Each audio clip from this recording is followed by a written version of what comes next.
هر گونه فروش و کسب سود از سخنرانی‌های این جانب به غیر از محصولات و تولیدات مؤسسه نورالزهرا سلام الله علیها شرعاً حرام است. در ضمن بنده تمام عواید حاصل از فروش تولیدات مؤسسه مذکور را وقف مؤسسه مصاف ایرانیان نمودم تا صرف عرصه مهدویت گردد. با احترام، علی اکبر رائفی پور. کلیه حقوق مادی و معنوی این برنامه متعلق به مؤسسه مصاف ایرانیان می باشد و عواید آن صرف حوزه مهدویت می گردد. هر گونه سوء استفاده به هر نحو عملی غیر اخلاقی و ناپسند بوده و به اهداف مهدوی مؤسسه آسیب می رساند. این عمل شرعاً حرام و قابل تعقیب است و با متخلفین وفق مقررات قانونی برخورد خواهد شد. جنبش مصاف تقدیم می کند.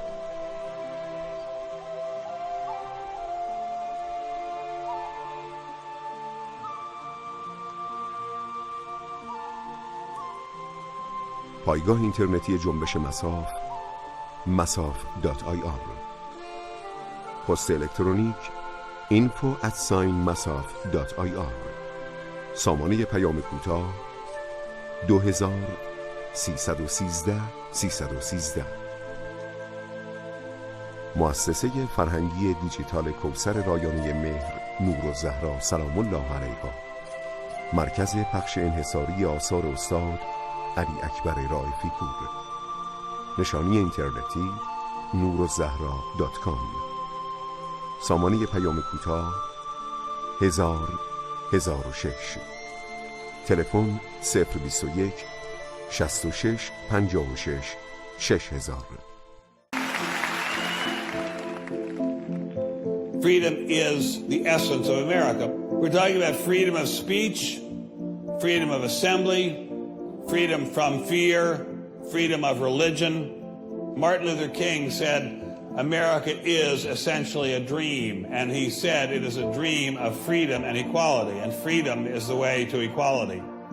And America simply would not be America without freedom. In every turning point in our history, the decision has always been about freedom. Freedom is what makes this country great. Freedom has allowed us to create, to explore, to overcome every challenge we have faced as a nation.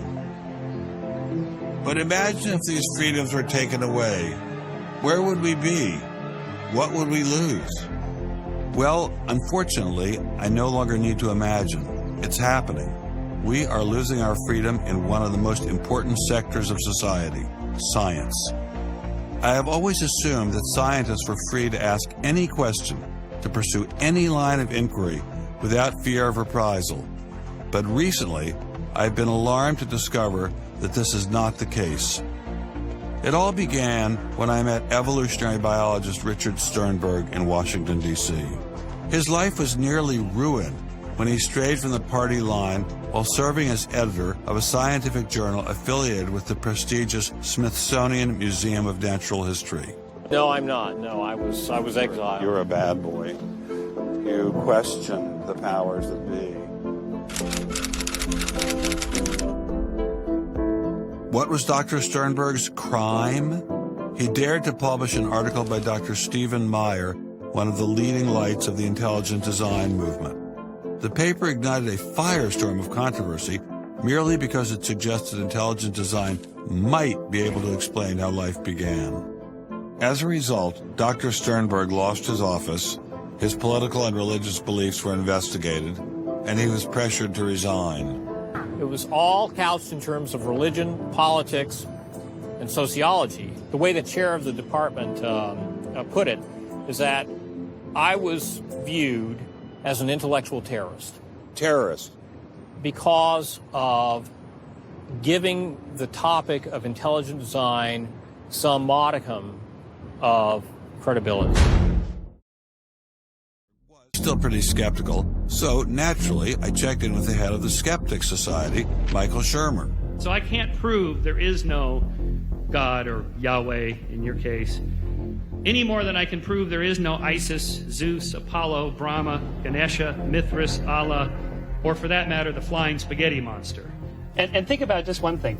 Why would the aliens look like this? Well, that's these are who drew that? bipedal. Who drew that? Skepticism, it's not a position you take. It's just an approach to claim. After Dr. Caroline Crocker simply mentioned intelligent design in her cell biology class at George Mason University, her promising academic career came to an abrupt end. My supervisor invited me into his office. He said, "I'm going to have to discipline you for teaching creationism." And I said, I mentioned intelligent design on a couple of slides, but I did not teach creationism. He said, "Nonetheless, you have to be disciplined." At the end of the semester, I lost my job. Not only did this well-loved professor lose her job at George Mason, she suddenly found herself blacklisted, unable to find a job anywhere. So whenever I interviewed for a job, I would be offered it, usually on the spot. Since this has happened, and since people can Google my name, I'm finding that when I send my credentials, I do get interviews, I get many interviews, but I never get offered a job. I don't tell them about my science sin. I was only trying to teach what the university stands for, which is academic freedom. It wasn't just biologists who were feeling the Darwinist wrath. When neurosurgeon Michael Egnor wrote an essay to high school students saying doctors didn't need to study evolution in order to practice medicine, the Darwinists were quick to try and exterminate this new threat. A lot of people on a lot of blogs called me unprintable names that were printed. There are a lot of very, very nasty comments. Other people suggested that people call the university I work at and suggested perhaps it's time for me to retire. I realized when I kind of went public with my doubts about the adequacy of Darwin's theory that I would encounter criticism. What has amazed me is the viciousness and the sort of baseness of it. I'm an old guy. I have tenure. I'm academically safe. But the young people and what is happening to them in America right now because of this scientism gulag is really terrible. Apparently, Professor Marks was not as safe as he thought.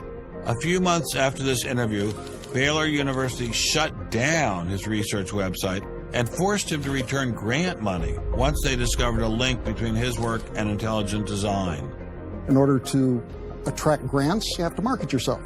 So you put up sites and call yourself labs and groups and things like that in order to get visibility. And in my entire experience in academia, I never went to any superior and asked them any permission to put up any of these labs. So the fact that this was singled out, let alone shut down, is jaw-dropping. It's astonishing. I have never been treated like this in my about 30 years in academia. Astronomer Guillermo Gonzalez found himself in a fierce shootout with Iowa State University following the publication of his book, arguing that the universe is intelligently designed. Despite a stellar research record that has led to the discovery of several planets, his application for tenure was denied, putting his career in jeopardy. I worried about my tenure a little bit in 2005 when the petition was being circulated because I viewed that as a strategy of Hector Avalos and his associates to try to poison the atmosphere on campus against me because he knew I wasn't tenured yet and I was very vulnerable. I have little doubt that I would have tenure now if I hadn't done any professional work on intelligent design. Dr. Gonzalez had this advice for scientists who might be thinking about following his example. If they value their careers, they should keep quiet about their intelligent design views. It's the kind of thing where you just learn to keep your mouth shut. In addition to those scientists who were willing to appear on camera, we encountered many more who didn't dare show their face for fear of losing their jobs. You use an intelligent design perspective to get the research done, but you're not allowed to talk about it in public. And so there is definitely incentive, if you think about it, for people to remain within the mainstream. You know, what's he up to? What is he thinking? Is he one of them? That kind of thing. If I write intelligent design, they hear creationism. They hear religious right.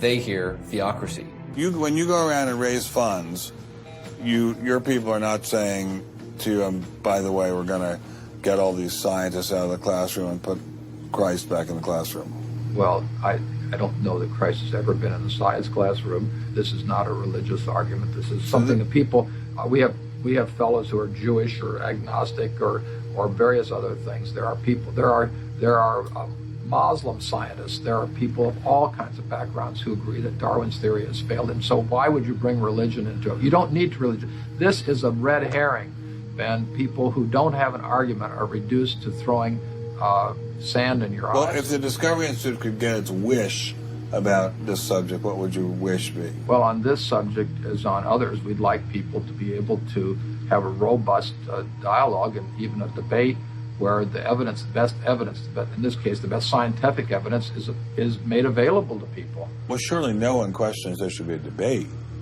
Oh, yes, they do. They do? They say the debate has been settled. Well, the issue's when settled. was the debate settled? Ben, I'd like you to talk to the scientists. You don't want to get your science from me. Okay, Darwinism may not be the complete picture, but what made these guys think they had the missing pieces? I put this question to Dr. Stephen Meyer, author of the paper that originally got Dr. Sternberg in so much trouble. And you're obviously an incredibly smart guy, but how dare you challenge someone who's buried in the geniuses corner next to Newton at Westminster Abbey? Well, it may seem a little cheeky, but it's what scientists are supposed to do. When I was in Cambridge, one of my supervisors often advised us to beware the sound of one hand clapping, which was a way of saying if there's an argument on one side, there's bound to be an argument on the other. And what I found in studying the structure of the argument in The Origin of Species is that for every evidence-based argument for one of Darwin's two key propositions, there is an evidence-based counter-argument. Biologist Jonathan Wells. What kind of names do they call you?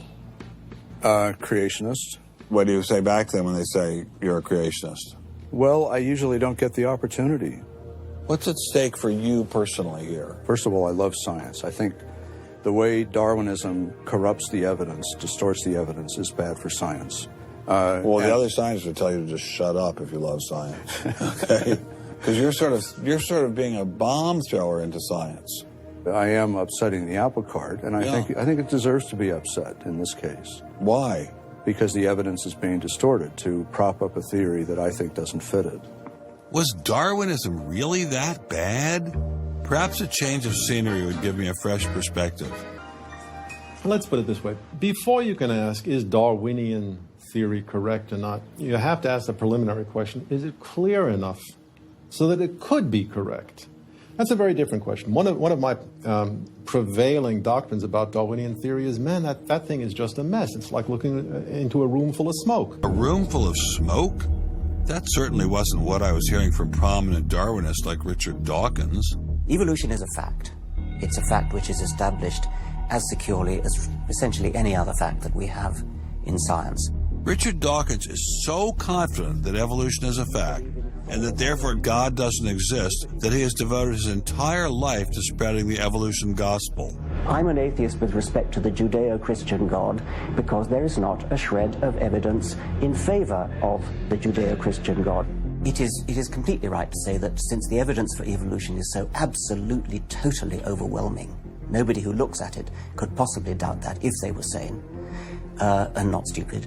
So the only remaining possibility is that they're ignorant, and most people who don't believe in evolution are indeed ignorant. But the people I spoke with weren't ignorant. They were highly credentialed scientists. So there had to be something else going on here.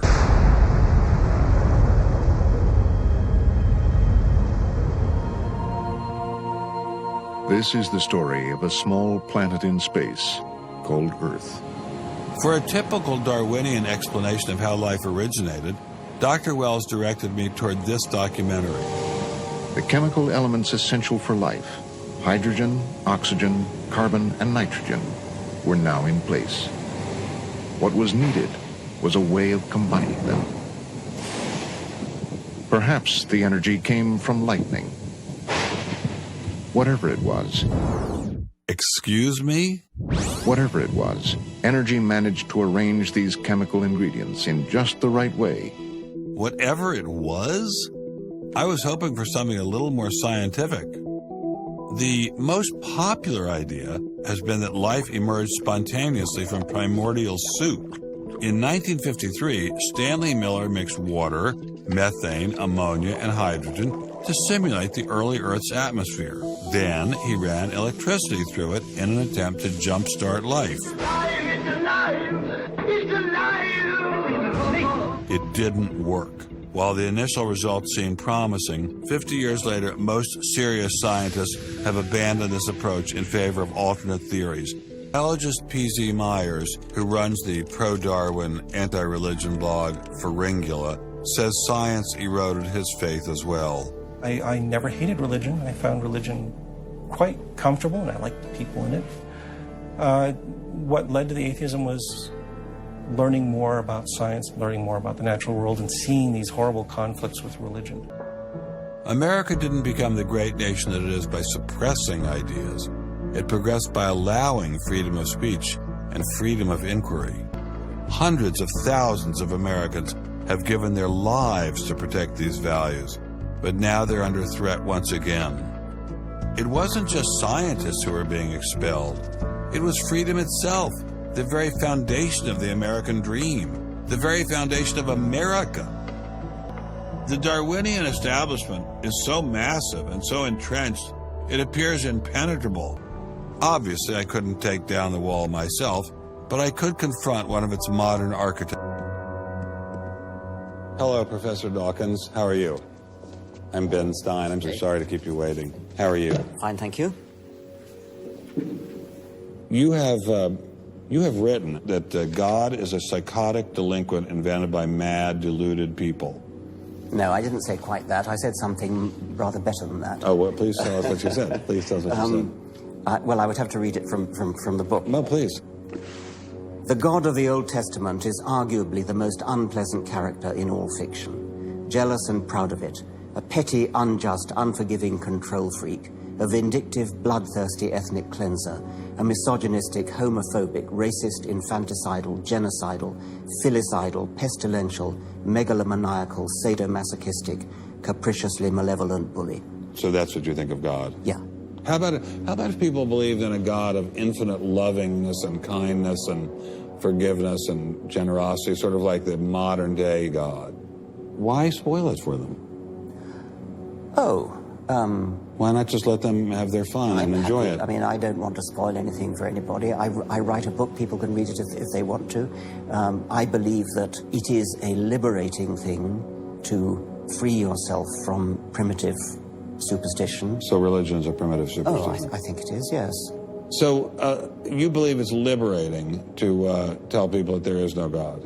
I think a lot of people, when they give up God, feel a great sense of release and freedom. Why do you think that? I mean, what's your dad? What's your scientist? What's your dad? I think, well, I've had a lot of letters saying that, and There are 8 billion people in the world, Dr. Dawkins. How many letters have you had? No, I haven't done that. That's quite true.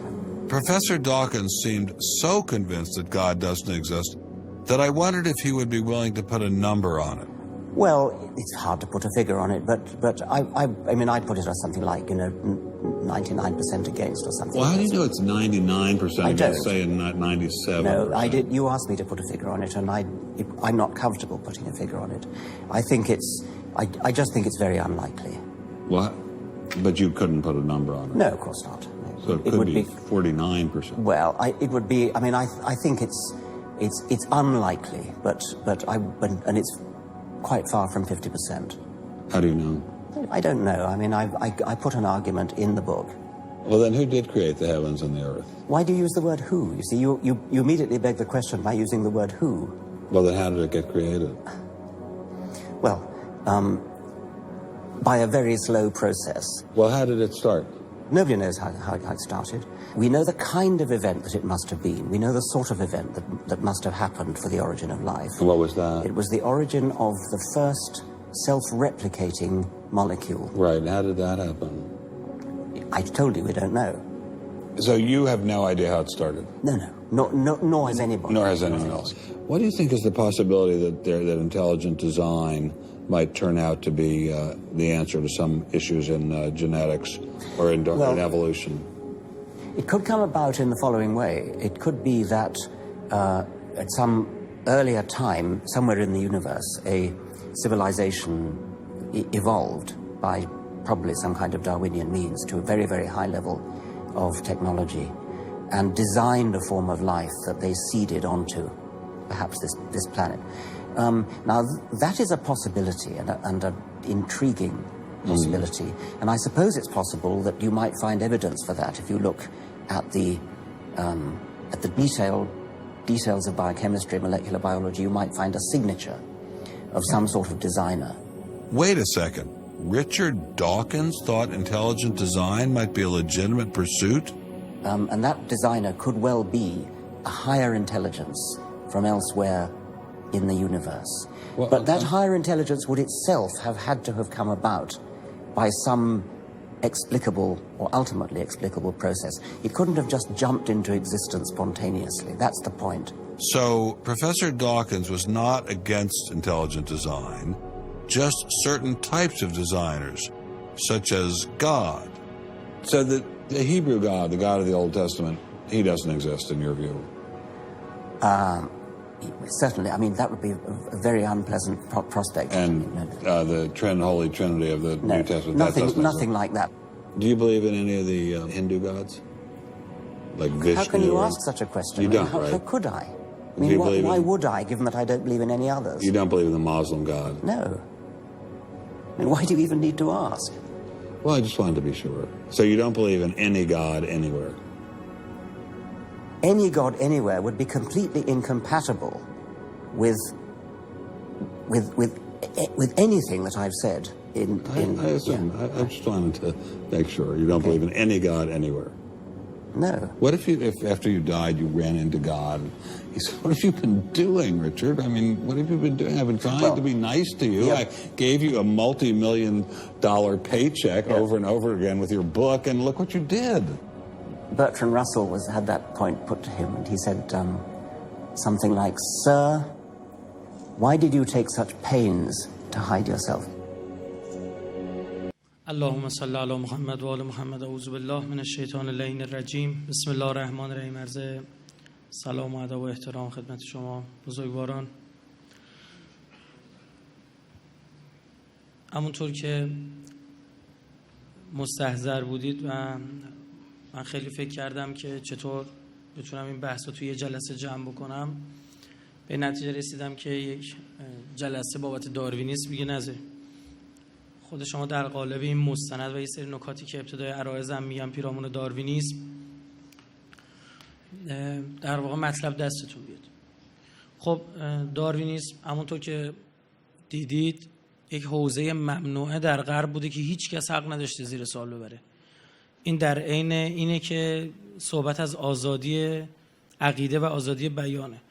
در واقع باید به این فکر کرد مگر شک کردن پیرامون داروینیسم، اونم نه توسط مثلا آدمای عادی، توسط کسایی که خودشون صاحب نظرن، دانشمندن، صاحب کرسی تو دانشگاه‌ها، چه ایرادی داشته که طرف اخراج بشه و نه تنها دیگه اونجا بلکه هیچ جای دیگه به شغل ندن.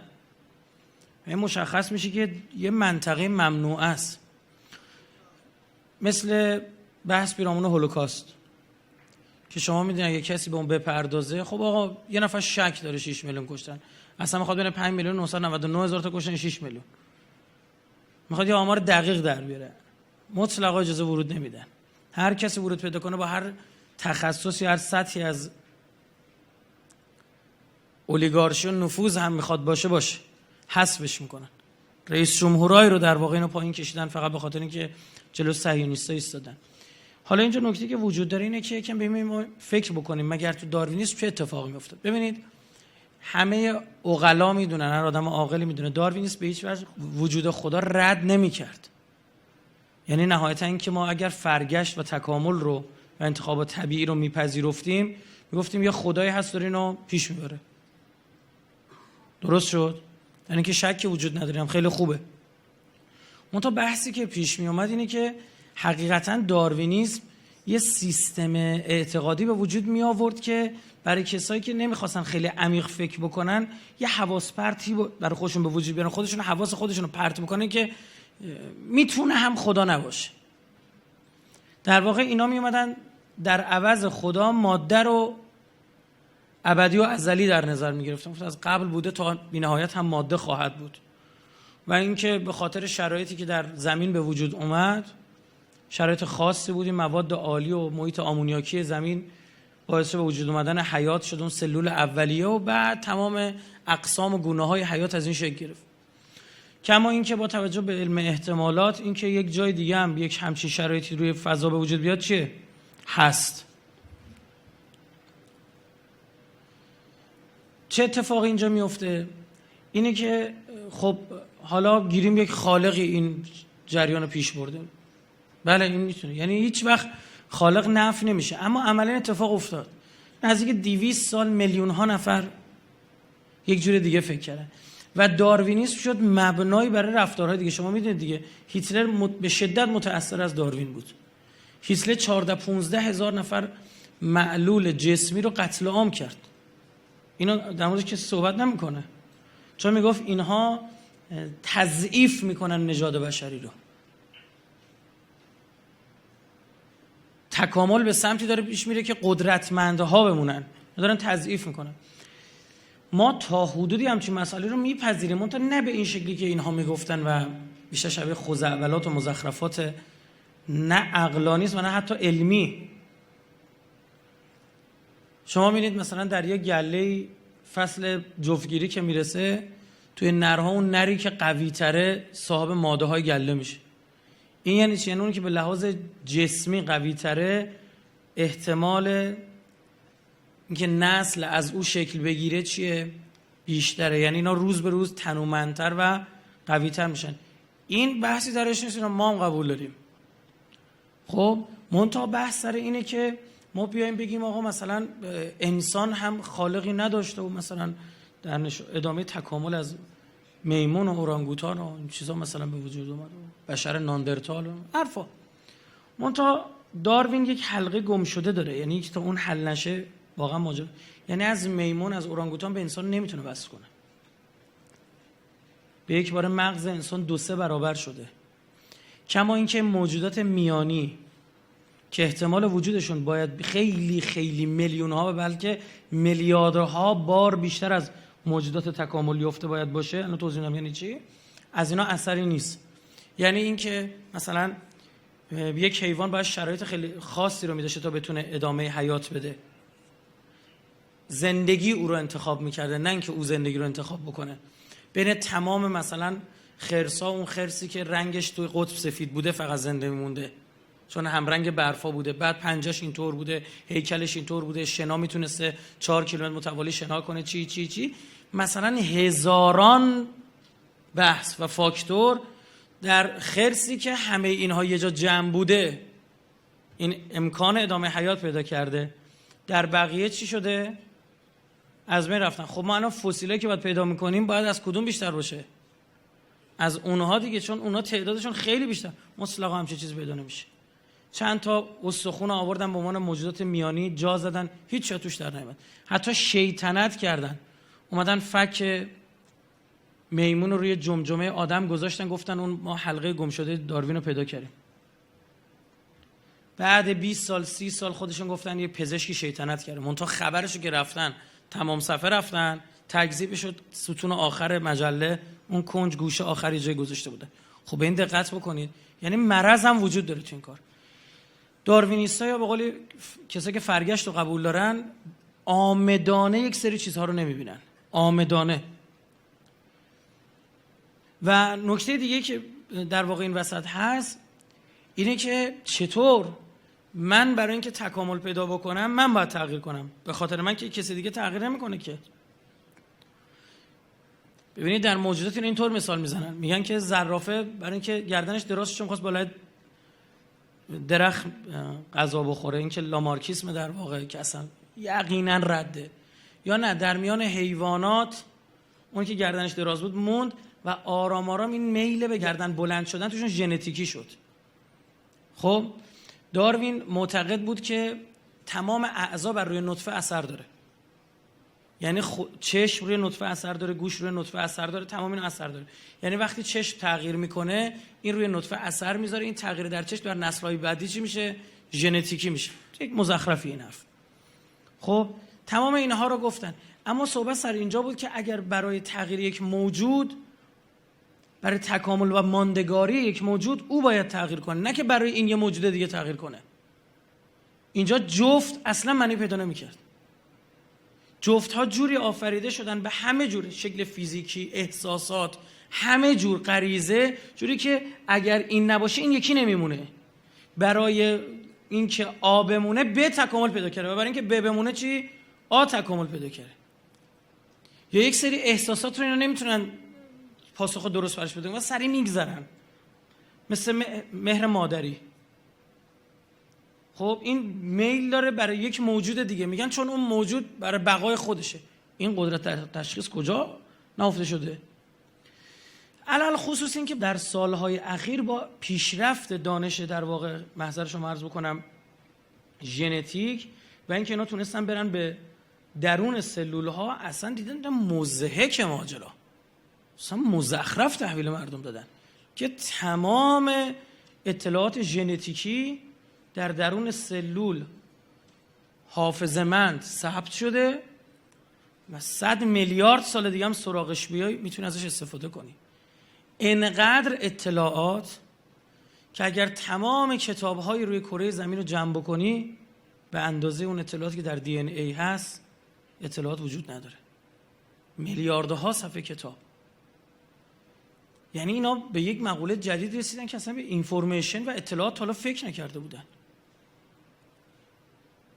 اینکه تمام اطلاعات وراثتی شما در دی ان ای شما محفوظه و از طریق این دی ان ای که اسیدهای آمینه پروتئین ها رو میسازن و پروتئین ها هم در واقع اصلی ترین عنصر تشکیل دهنده اعضای بدن. و وقتی اینا با میکروسکوپ های قوی وارد درون سلول ها شدن، دیدن عجب، اصلا وارد یک جهان شدن. عین یک کارخونه، ربات های مشغولن، لیست فیلم ها براتون پخش میکنن، ربات هایی دارن کاراشون انجام میدن. میگن ربات به این معنی که خیلی هوش دارن یک جورایی و اینطور بگم بهتر برنامه ریزی شدن و دارن کارشون رو پیش میبرن. اصلا عجیب غریب و باور نکردنی بود. یه باکتری مثل فلوجلم، این اصلا یک دمی داره میچرخه و باعث حرکتش میشه. سرعت گردش این دم توی این باکتری معادل یه سانتریفیوژه و در کسری از ثانیه تصمیم میگیره که این طرفی بچرخه. و این روتور داره، استاتور داره، یعنی عین یه موتوره این باکتری. وقتی اینا اصلا داستان اینا هم از همین باکتری شروع شده. وقتی اینو شناختن اصلا ریختن به هم. یعنی اصلا یه ماش مزخرفا اینا تا قبل اون نگاهشون به هسته سلول مثل یه تیکه ژله بود، مثل یه تیکه پاستیل بود. اصلا این شکلی نیست، یک دنیای اون تو در واقع برقراره. منتها صحبت اینه که الان این شکسته، عزیز دل من، داروینیسم شکسته و آخرین روزهاش، منتها چون اونا زرنگن، مبادا تو دل داروینیسم خداپرستی دوباره در بیاد، دنبال یک داستان جدیدن. چیزی که بارها تو این مستند شنیدید، intelligent design، طراحی چی؟ هوشمند. نمیگن خدا، میگن یک هوشی در طراحی اینها بوده و بسیار پیچیده تر از اونه که حالا ما بخوایم بهش فکر کنیم. یعنی بشر الانی اصلا فکرش هم نمیتونه بکنه که بخواد وارد این مسئله بشه. منتها صحبت از اینه که این هوش چیه؟ خب با پس زده شدن داروینیسم و اینکه اینا دانشمندان و ژنتیست ها بیان اعلام بکنن، اعلام رسمی بکنن و این حرف بزنن این طرف اون طرف، خب باز دوباره بحث خلقت و وجود خالق جدی‌تر سر زبان میاد. وگرنه عرض کردم داروینیسم وجود خالق را نفی نمی‌کنه. اینم یک از شیوه‌های خلقت بوده، اینم یک واسطه در خلقت. منتها اینا سراغ یک در واقع سوژه جدید و یک ماجرای جدید هستن برای کاراشون. اما از قبل این طراحی هوشمند چی میخواد در بیاد؟ امروز ماست. من 3-4 تا فیلم راجع به همین بحث شکسته شدن داروینیسم و اینتلیجنت دیزاین برای شما پخش میکنم. 150 سال پیش چارلز داروین با نظریه انتخاب طبیعی خود علم را متحول کرد. Today, that theory faces a formidable challenge. Intelligent design has sparked both discovery and intense debate over the origin of life on Earth. And for a growing number of scientists, it represents a paradigm, an idea with the power to, once again, redefine the foundations of scientific thought. During the 19th century, scientists believed that there were two fundamental entities, matter and energy. But as we enter the 21st century, there's a third fundamental entity that science has had to recognize, and that is information. And so as we encounter the biology of the information age, the suspicion is growing that what we're seeing in the DNA molecule is actually an artifact of mind, an artifact of intelligence, something that can only be explained by intelligent design. فیلم بعدی رو ببینید. اگر حتی یکی از این قطعات کم بشه و یا در جای صحیح قرار نگرفته باشه، موتور کار نمیکنه. So this apparatus to assemble the flagellar motor is itself irreducibly complex. In fact, what we have here is irreducible complexity all the way down. We know a lot about the bacterial flagellum. We still have a lot to learn, but we know a lot about it. And there's no explanation for how this complex molecular machine was ever produced by a Darwinian mechanism. 150 years ago, scientists did not know about irreducibly complex molecular machines. Yet Charles Darwin anticipated the difficulty that systems such as these could pose to his theory.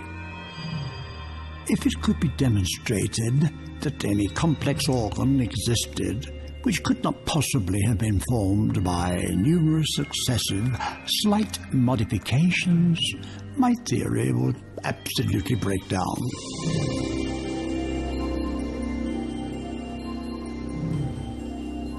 این که میگه کاهش ناپذیر، منظور اینه که این اسمشو بذاریم ماشین مولکولی زنده، اگر یک قطعش نباشه دیگه کار نمیکنه. مثل یه ساعت، یه چرخ دندش نباشه دیگه کار نمیکنه. همه اینا باید از اول کنار هم باشه. اینا الان اینو به همشون ریخته و بی نهایت ریز. یعنی شما اینجا نگاه نکن توی انیمیشن بزرگ نشون داده میشه. و خود داروین هم میدونسته که اگه روزی همچین چیزی اثبات بشه دیگه نظریش کاربردی نداره و شما دیدید در کتاب خودش عیناً از رو خوندن من. خب یه سری ویژگی ها یعنی در این موجود زنده هست که اگر یک مورد، یک از فاکتور، مثلا 30 تا 40 قطعه داره این باکتری، یک از اینها نباشه دیگه کار نمیکنه. بعد این زنده است، این چطور این حیات داره؟ نه کجا میفهمه کدوم وری باید بره؟ این هوشی که در این قطعات کنار هم دیگه چیده شده چیه؟ بعد این کسایی که داره نشون میده اینا استاد این کارن. و فردی که اول نشون داد توی این کلیپ، حالا کلیپ‌های بعدی توضیح داده میشه، حداقل 20 سال در معتبرترین دانشگاه‌های دنیا کتابش تدریس شده و امروز خودش مخالف نظریه خودشه، نظری که ابتدا داد. حالا تو کلیپ سوم بیشتر متوجه میشید. نکته هم فرمودن، گفتن آقا تذکر دادین گردنبند شما اینجا داره دیده میشه، والا چه پلاک از این پلاکاست، اینا پلاک شهیده گردن ماست. بعدم داستان درست رائفی پور گردن طلا انداخته بود و نمیدونم چی.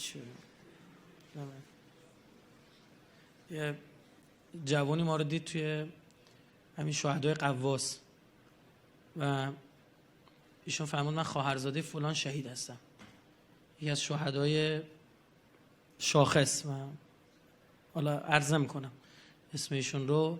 و ایشون فرمود که من دوست دارم این پلاک دایمو به شما در واقع تقدیم بکنم. حالا لطف داشتم، برای ما هدیه ارزشمندی بود و من خودم لایق نمیدونم این پلاک ایشون که زمان گردن یه شهید بوده گردن بنده باشه، اما حالا چون فرمودن تذکر دادن عرض کردم، این اصلا حواس خودم هم نبود خودش. خب این نظم و آرایش حیاتیه. چرا که اگر اسید آمینه ها به شکل نادرست توالی پیدا کنن یک زنجیره بیفایده شکل میگیره. If the amino acids are incorrectly sequenced, a useless chain forms, and instead of folding into a protein, it will be destroyed in the cell. Proteins, like written languages or computer codes, have a high degree of specificity. The function of the whole depends upon the precise arrangement of the individual parts. But what produces the precise sequencing of amino acids that gives rise to the specific shapes and functions of proteins? During the 1950s and 60s, discoveries about protein structure forced biologists to confront this mystery. Dean Kenyon believed he could solve it. In his book, Biochemical Predestination, Kenyon and his co-author, Gary Steinman, proposed an intriguing theory. Kenyon wrote, کنین می نویسد حیات ممکن است از لحاظ بیوشیمی از پیش مقدر شده باشد. اینو مجبورم توضیح بدم، این وسط کلیپ هم توضیح بدم چون آخرش فایده نداره. اینا مونده بودن که این اسیدهای آمینه چطور کنار هم دیگه چیده میشن. چون اگر یک مثل اینه که حروف الفبا رو شما برداری، خب باید دقیق کنار هم چیده بشن، وگرنه هیچ معنی نمیده، هیچ فایده هم نداره، میشه دریوری. کیه این هوش؟ کجاست که این میفهمه اینجا باید اینجا بچسبه؟ اینه که از اطلاعات نشأت میگیره. یه کسی داره این ثبت شده از یه الگویی داره عیناً پیروی میکنه، شبیهشو میسازه، یعنی داره شبیه سازی میکنه. اینا اومدن یه چیزی ساختن که خودش به نظر من همون موقع چیز مزخرفی بوده. میگفتن از ابتدا مثل قطب NOSی که همدیگه رو جذب میکنه، رو خودش از ابتدا چیه؟ هست همچین چیزی. یعنی این قطعات، یعنی میلیاردها میلیارد مدل میتونن کنار هم قرار بگیرن ها. دقیقاً میره چی؟ همون شکل رو به وجود میاره که میشه من و شما. در نهایت میشه یک موجود چی؟ کامل. خب این خیلی، با اینکه همچین چیزی که خودش داره میگه این جذبه شیمیایی بین این ذرات تقدیره، یعنی از پیش چیه؟ مشخص شده. خب همینا کی از پیش مشخص کرده؟ باز هم همین حرف هم در واقع اینا رو نجات نمیداده. خب اما ببینید به کجا متوسل شدن، به چه روزی افتاده بودن که در واقع سراغ همچین چیز میرن. ادامه کلیپو نگاه کنید. By the properties of attraction that exist between its chemical parts, particularly between amino acids in proteins. که ناگزیر به حیات می انجامد، ناگزیر مجبور به حیات میشه، تقدیره. At the time that biochemical predestination came out, I and my co-author were totally convinced that we had the scientific explanation for origins. Kenyon proposed that the chemical properties of the amino acids caused them to be attracted to each other, forming the long chains that became the first proteins, the most important components in the living cell. And this meant that life was effectively inevitable, predestined by nothing more than chemistry. Many scientists embraced Kenyon's ideas, and over the next 20 years, Biochemical Predestination became a best-selling text on the theory of chemical evolution. Yet 5 years after the book's publication, Kenyon quietly began to doubt the plausibility of his own theory. It was during that whole period of time that my doubts about certain aspects of the evolutionary account became apparent. When coming into contact with a powerful counter-argument given to me by one of my students, and I could not refute that counter-argument. Kenyon was challenged to explain how the first proteins could have been assembled without the help of genetic instructions. In living cells today, chains of amino acids are not formed directly by forces of attraction between their parts, the scenario Kenyon envisioned on the early Earth. Instead, another large molecule within the cell stores instructions for sequencing the amino acids in proteins. It is called DNA. Initially, Kenyon believed that proteins could have formed directly from amino acids without any DNA assembly instructions. And that's why so many scientists were excited about his theory. But the more he and others learned about the properties of amino acids and proteins, the more he began to doubt that proteins could self-assemble without DNA. In DNA, Kenyon encountered a molecule with a property he could not explain through natural processes. For locked securely within its double helix structure is a wealth of information in the form of precisely sequenced chemicals that scientists represent with the letters A, C, T, and G. In a written language, information is communicated by a precise arrangement of letters. In the same way, the instructions necessary to assemble amino acids into proteins are conveyed by the sequences of chemicals arranged along the spine of the DNA. This chemical code has been called the language of life, and it is the most densely packed and elaborately detailed assembly of information in the known universe. Like other scientists working on the origin of life, Kenyon realized he had two choices. Either he had to explain where these genetic assembly instructions came from, or he had to explain how proteins could have arisen directly from amino acids without DNA in the primordial oceans. And in the end, he realized he could do neither.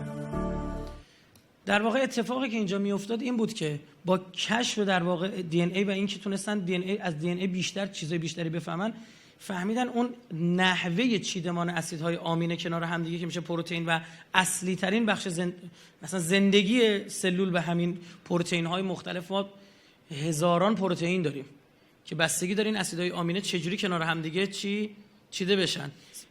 کنار نحوه چیدمانش کنار هم دیگه هزاران مدل پروتئین به وجود میاره که کمبود شما دیدید چه بیماری هایی رو به وجود میاره. چقدر شما میشنوید که میگه آقا مثلا فلان خوراکی رو بخورید اسید آمینش زیاده، این همین حرفه. اما این که این اسیدهای آمینه که یه جوری ذرات اولیه هستن چجوری کی این دستور رو میده؟ این آجر رو بذار اونجا، اون پیچو اونجوری ببنه. این توسط دی ان ای ذخیره شده است، موتورهای کدخوان وجود داره، میره اون کدو میخونه عیناً اینور روش میسازه. یعنی یه شابلون داره. اینا مونده بودن که اون تو اقیانوس‌های اولیه که میگن حیات شکل گرفت، محیط آمونیاکی بود و نمیدونم چی این حرفا، این اگه دی ان ای نبوده این اسیدهای آمینی چجوری کنار هم دیگه شکل گرفتن؟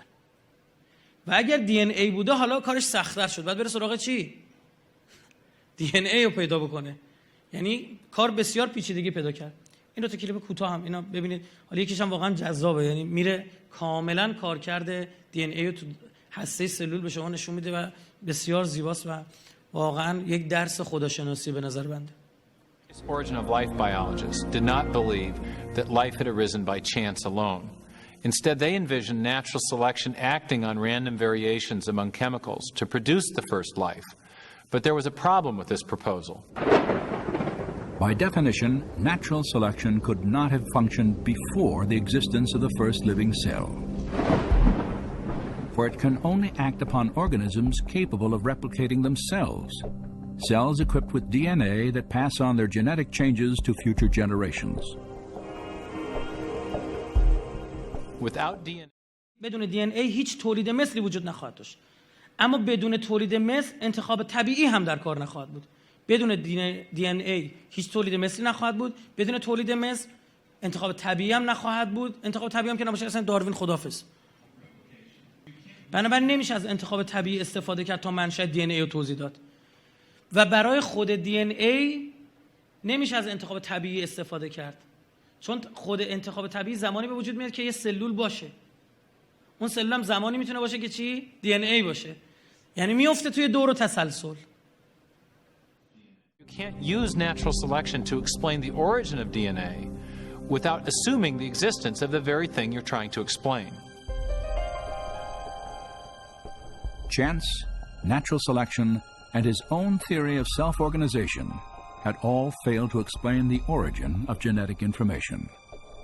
Now Kenyon saw only one alternative.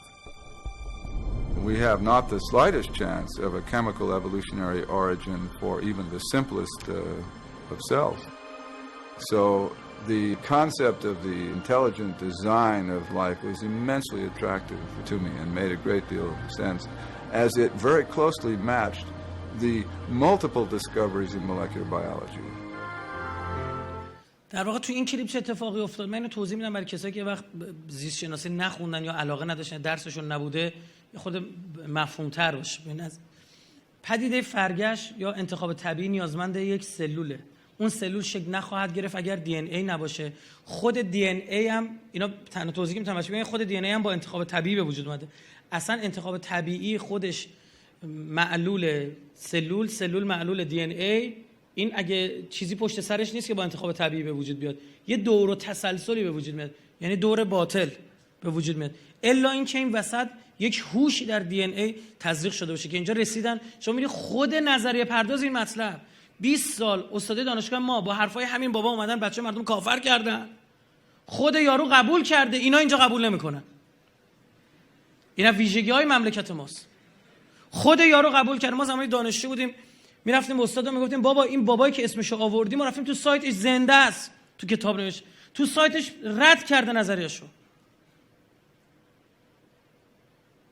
اون قبول کرده بود اشتباه کرده، این اینجا قبول نمی‌کرد. میگه شاه میبخشه، شاه قلی نمیبخشه.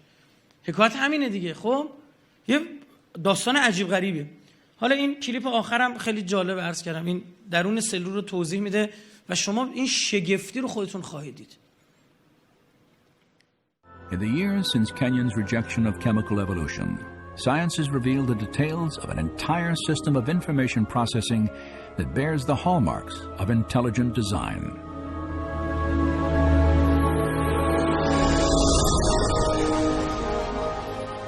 With computer animation, we can enter the cell to view this remarkable system at work.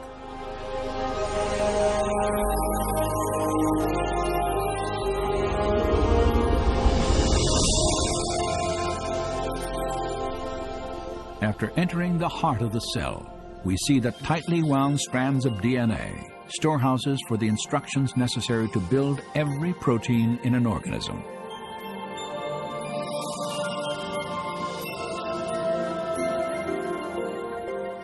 In a process known as transcription, a molecular machine first unwinds a section of the DNA helix to expose the genetic instructions needed to assemble a specific protein molecule.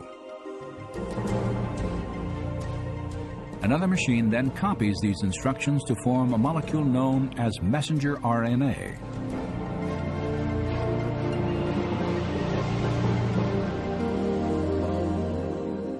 When transcription is complete, the slender RNA strand carries the genetic information through the nuclear pore complex, the gatekeeper for traffic in and out of the cell nucleus.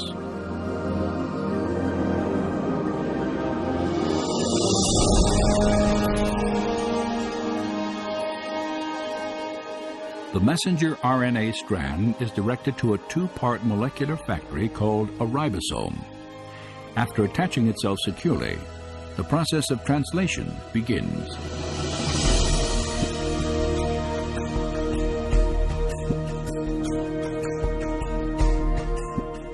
Inside the ribosome, a molecular assembly line builds a specifically sequenced chain of amino acids. These amino acids are transported from other parts of the cell and then linked into chains often hundreds of units long. Their sequential arrangement determines the type of protein manufactured.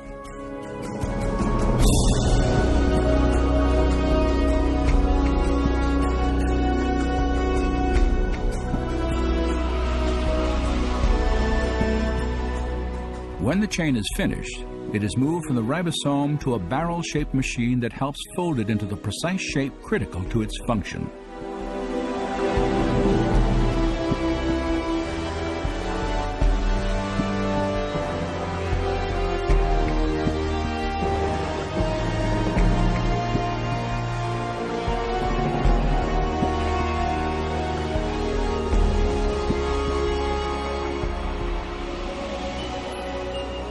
After the chain is folded into a protein, it is then released and shepherded by another molecular machine to the exact location where it is needed.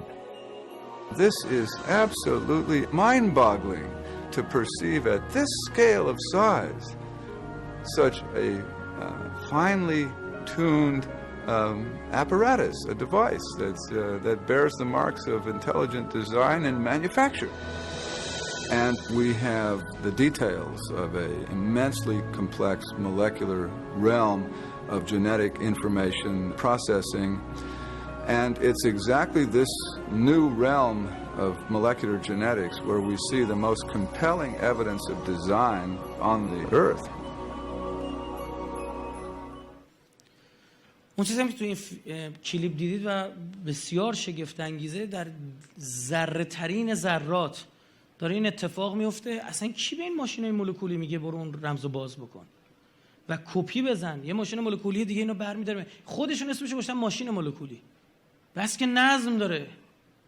یک هوش درون دل ذرات داره میگه چی باید کجا بره.